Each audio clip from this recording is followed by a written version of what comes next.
Okay, and I'm back. So this week, for my gaming in progress.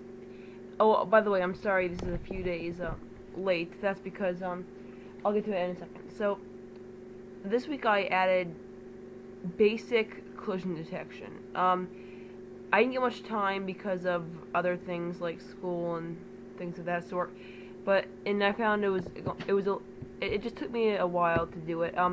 But now you might think of collision detection is this won't go through here, and you would be right. But I didn't get that far. And you might see in the console there's numbers. So let me show you what I'm doing right now. Basically, let me show you again. So when I click U, and it takes a while to boot.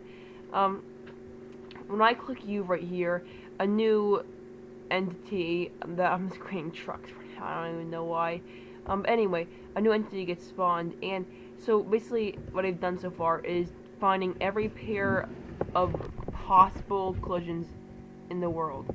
So if I scroll this over here, right now you'll see there's 0 collisions going on.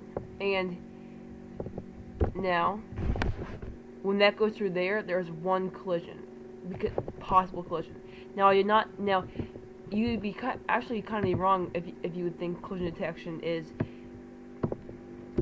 making so it won't go through. That's collision response. So now I have the collisions detected, but I don't have the response to them. It'll still go through.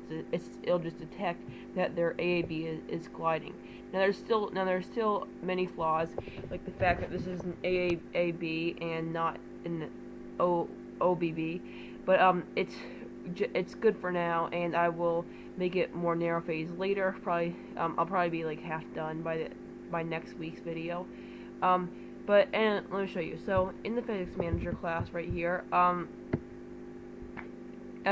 every frame, this map gets updated, and this map stores an entity and an entity, and so these are 2 possible collisions per each one.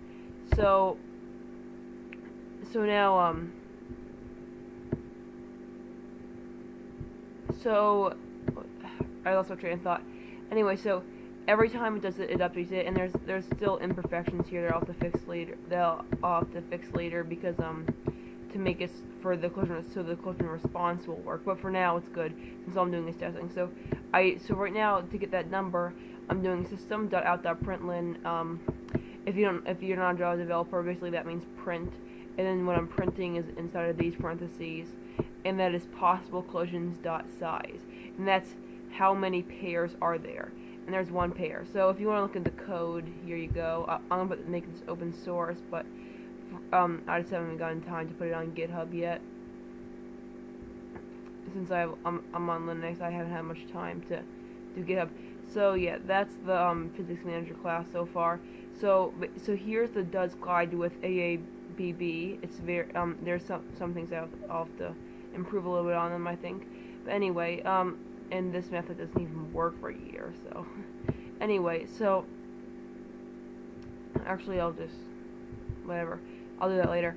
So this will take 2 boxes, or AABB. The method name is kind of unfitting, or not fitting. And it'll detect if these 2 boxes are in any way colliding with each other. And this is how it does it. This code right here is how it does this. And it's not really optimized that well, but it works. And then there's another method called check all, and that will take everything that's loaded in the current scene and make and this will use this method right here, and it will make sure that this possible collisions map is completely updated. And to test that, all I had is collision detection right like that, and completely working. AABB is working. So when this truck overlaps this one, like for example, if I exit right here, these are all the frames that this was that there was 1 detected collision. Okay, awesome. So I hope that you enjoyed listening to me, even though this is probably very boring. And thank you for watching this video, and I will see you next week And if not next, and if I don't get much done, I'll probably not have a video next week because I'm gonna be kind of busy. But um, yeah. Anyway, I'm kind of going on a tangent. Anyway, see ya. The video's over.